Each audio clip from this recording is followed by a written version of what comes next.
How's it going, collectors? Today I'm unboxing and doing a small review on the premium format Bane from Sideshow Collectibles. So after you get it out of the art box, this is what you are greeted with. Everything is wrapped and packaged very well. They got styrofoam pieces all over the place. I kind of wanted to show my steps on taking it apart, taking it out of the box, and then displaying it and setting it up. So pretty much what I'm going to do is go through everything that I went through. The base is really heavy, and just take it out of the plastic, get it out of the paper, and they actually have some styrofoam pieces in between the base and in between the bat signal to keep it in place. And then they actually have some on the inside of the bat signal to keep up the bat symbol from cracking or bending or anything like that. And I didn't notice them at first, but I took them out a little bit later. Yeah, you can kind of see them right there. But the base is quite nice, really well detailed. I really like how it looks, and it's very hefty. The next piece I'm going to put together is the Bane, and he's also very heavy. I didn't get a weight on each one of them, but he has some styrofoam pieces in between him as well. They were in between, I believe, the arms and then between the legs.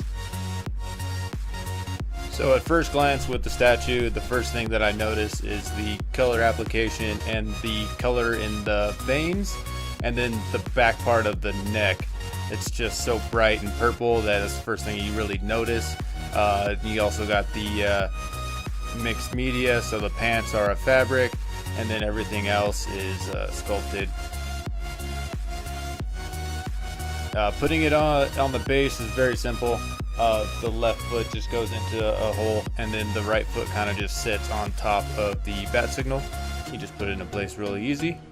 The next thing I'm going to take apart is the hand, and it also has magnets in the wrist and in the hand, so it just pops on nice and easy.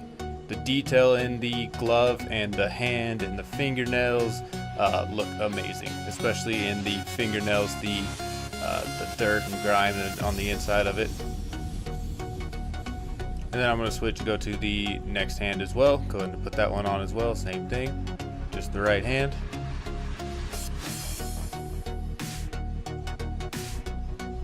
And they are not small pieces, they are massive. Snaps in nice and easy, both hands in. The next piece I'm going to get out, I believe, is the head. I did not get the EX exclusive head. I kind of got mine a little bit late. So I just had the collector's edition, the normal head, but I'm okay with that. I really like the traditional mask and the way it looks, and I didn't realize how the mask looked with the eyes and the stitching and everything like that. It looks amazing. It looks like leather. The next piece is part of the Venom attachment. It actually goes to the back of the head, so you attach this piece first. You put it on the back of the head, and then after that you could put the tube part on, and it goes right over top of it. It kind of goes underneath the wrist part of the back piece, so you got to put this part on first before you put on the other part. And it's also got magnets in as well, and it just snaps right in the back of the head and kind of goes across to the back of the neck. There's two pieces after this. Next piece, it actually goes on the side for the bat signal. It's supposed to be that held up the bat signal, and then since Bane crushed it, but it's got two pieces, one on the left, one on the right, and it just goes right into the hole there. You gotta find it first, just slides right in, easy enough. And same thing on the back side.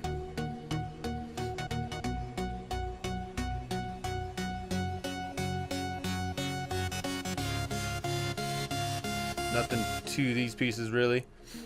Nice detail in them, but yeah, nothing really to them. It just goes in the slot as well. Just slides right in. And the next piece I'm going to do is the Venom tube. So there's three pieces to it. It's all connected via the tube for the Venom. You got one that goes on the wrist, and then one that goes on an armband on the arm, and then the one that goes into the back of the neck. And there's magnets in all three of those, and they just snap right into place. The best way that I found out to do it is put the wrist one on first, and then put the one on the back of the head second, and then the one on the wrist third. It is a very flexible tube, so you can move it how you need to, but it is kind of set up in a way that for it to go around the body. There you go, it just snaps right into place.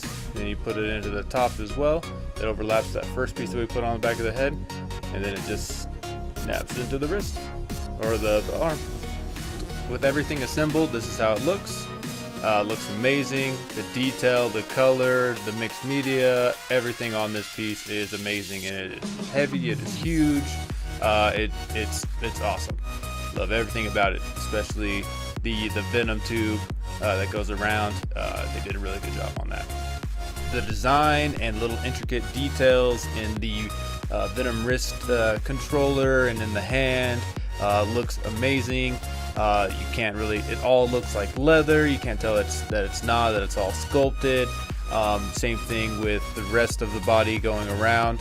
The veins are just popping out, and then the different color just helps it so much more, makes it look amazing going all the way up and around the body.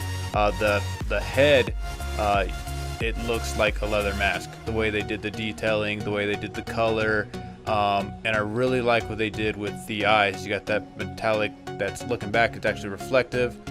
The back side of the neck is possibly my favorite part. The different color that they did for the purples and the dark pinks and purple that they put into that make it pop even more, and the way it looks is awesome. The back muscles, they are all sculpted into the shirt, and I love how they did it with the shirt, and the wrinkles and the creases make it look like more like a shirt. The only fabric that they have in it is actually in the pants. The laces look amazing, even though that they are not actual laces. They're sculpted in as well, painted very well. The fabric on the pants are awesome. They also have dirt kind of all over the place, kind of makes them look weathered. Same thing on the shirt as well. The boots are very, very well detailed.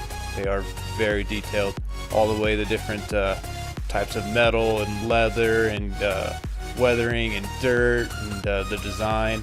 The belt looks amazing as well, and it also has that acrylic that the eyes also have reflective, the little details in the belt itself going all the way around.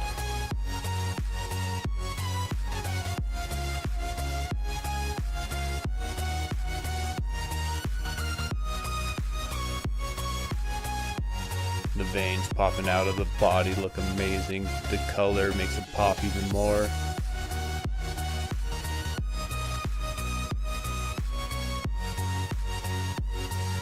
I did mess up on the pants. I did not know that I was supposed to pull the fabric down. This is the first premium format piece that I had. In the video I didn't do that, so it is kind of pulled up. I did pull it down for the pictures, and they do look a lot better. The muscles, the way it's sculpted, are obviously exaggerated, but they did a really good job on that, and that's how he's supposed to be portrayed. That's how he's supposed to be, and the muscles are massive. They are huge. All the way to the hands, the fingernails, the detail that they put into this piece is awesome. The mask looks amazing. You got the wrinkles and the stitching going all the way throughout. Made it look amazing.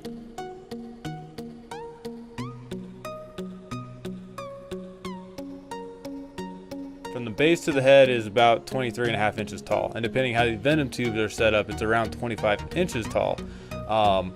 It's a lot taller than what I thought it was going to be, especially when you had the Venom tube hooked up and everything. It's pretty massive, pretty tall. It won't fit into my Besta case, because Besta case I think is around like 22 inches tall. So you can fit it in there, but you can't fit the head or the tube, so it won't fit in a Besta at all. It weighs around 34 pounds. It is a heavy, massive piece.